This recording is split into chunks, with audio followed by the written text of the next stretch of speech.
driven through the Sistinance Corner stop sign at high speed. A similar incident resulted in 2 fatalities on Highway 102 and 1117 just several weeks ago, but this time around it was a frightening near miss that took place around 3:30 yesterday afternoon. As you can see in this video, a van appears to drive through the intersection legally before a transport blows through its stop sign and narrowly misses a collision with the other vehicle. The aftermath resulted in the transport swerving through a parking lot and landing on its side. Ontario Provincial Police have confirmed the 2 occupants of the transport did not suffer serious injuries, and no charges have been reported at this time. This comes almost 1 month after another transport blew through the same stop sign, colliding with a vehicle carrying 4 passengers. The 2 occupants of that transport both died in the incident. And the City of Thunder Bay is looking at a number of environmentally friendly changes at tomorrow night's council session, and funding for Fort William Gardens will also be discussed. An expansion of the city's recycling program is being recommended by the Environment Division. It would include the collection of plastic numbers through 3 through 7. Council will also hear an update on regulatory changes to the provincial Blue Box program. And in order to make further upgrades to the aging Fort William Gardens, City Facilities Director Jerry Brewer says they are asking $400,000 to be added to the budget. Improvements, some energy efficiency upgrades, but most importantly, accessibility upgrades, because we all know that facility is 50 plus years old and it is hard to navigate within that facility. Brewer's division is also seeking significant funds from the federal government, as the total price tag would be roughly $3 million. And We the Nuclear Free North hosted an informational display outside of the Kakabeka Hotel in response to the news that the Nuclear Waste Management Organization was going to set up at Kakabeka Falls.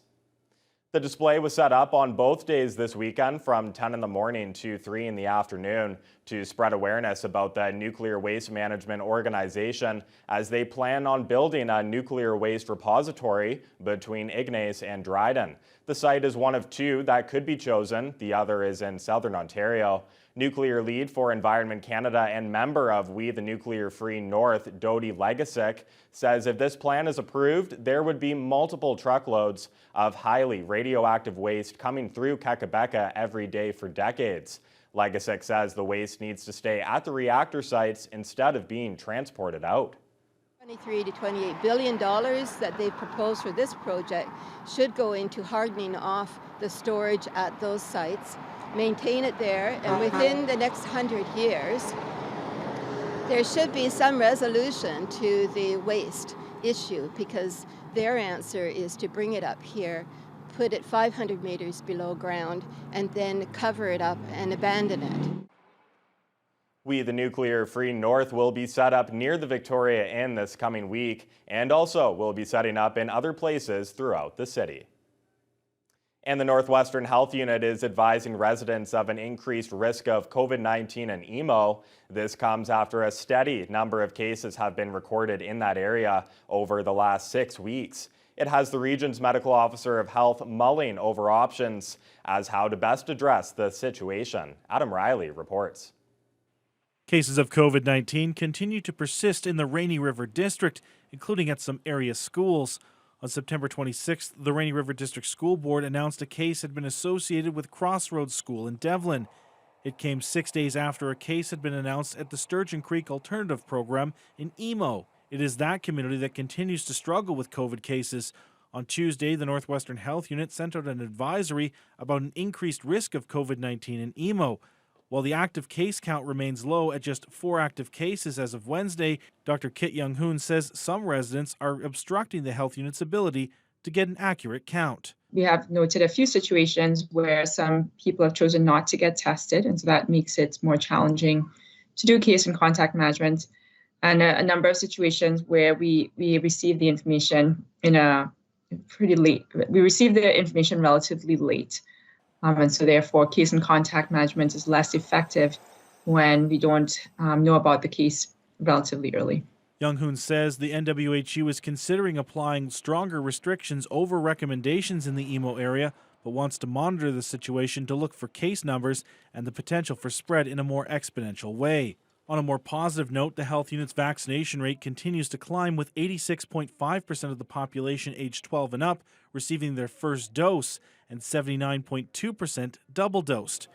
However, Young Hoon notes that herd immunity, which would see the rollback of public health measures, is just out of their reach at this time. A large proportion of our population is not eligible to be vaccinated. So we are still aiming at this point to have a higher vaccination rate. But because herd immunity it's not possible to achieve a herd immunity because those below the age of 12 aren't eligible to be vaccinated, generally public health measures are still required. For herd immunity to be achieved, approximately 85 to 90% of the population must be fully vaccinated. Adam Riley, TBT News. Low water levels on area lakes and rivers have been problematic for many this year, including those operating the region's many hydroelectric dams. Those low water levels were one of the reasons why the Atikokan biomass plant ran 24 hours a day, 7 days a week for 3 weeks earlier this summer, as water levels on lakes and rivers had to be maintained and hydro dams had to limit outflow.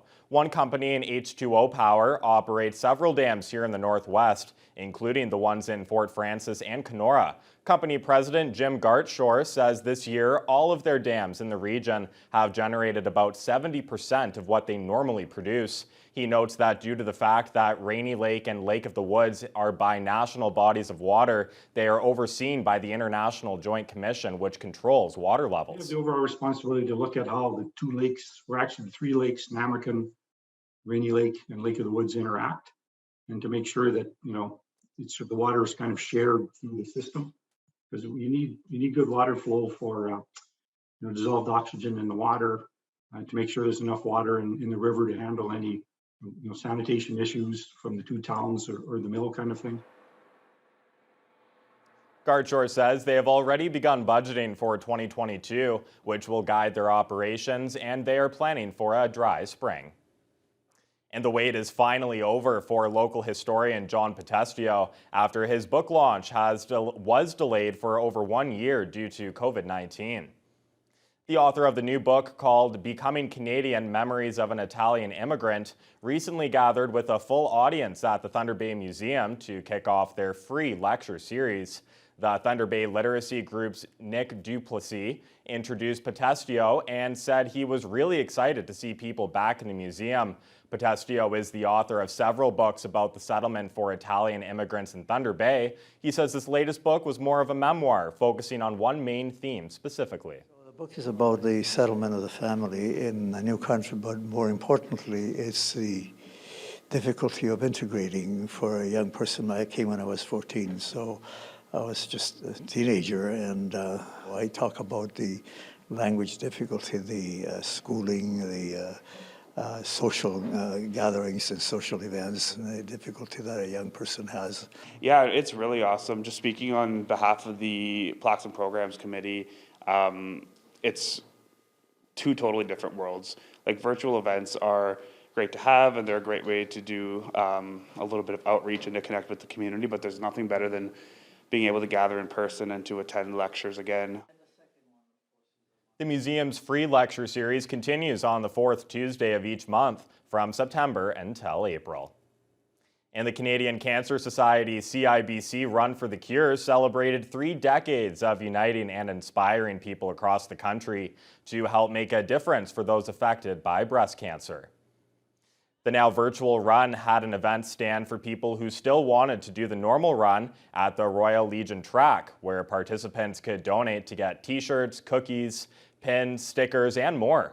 Across Canada, the fundraiser has already raised over $9 million, with $28,000 raised so far locally. Run director Bonnie Titafronte says this event is important to help raise funds for research to one day find a cure. This event also really helps support those that are going through breast cancer, those that have been through breast cancer, and helps the families. And it's just a coming together and showing that we're here for them and it's not a secret anymore, and we're here to support them. Tita Fronte says next year they do plan to have everyone back in person for the annual run as long as restrictions will allow it. Joined now by Kurt Black. Kurt, just more great local stuff going on. Run for the Cure, another great local event here in Thunder Bay. Not so great, though. A couple of big sports stories today that some people north of the border might not like too much. Yeah, but you know what? You want some meaningful games? We definitely got it. And we'll have all the highlights of a crazy day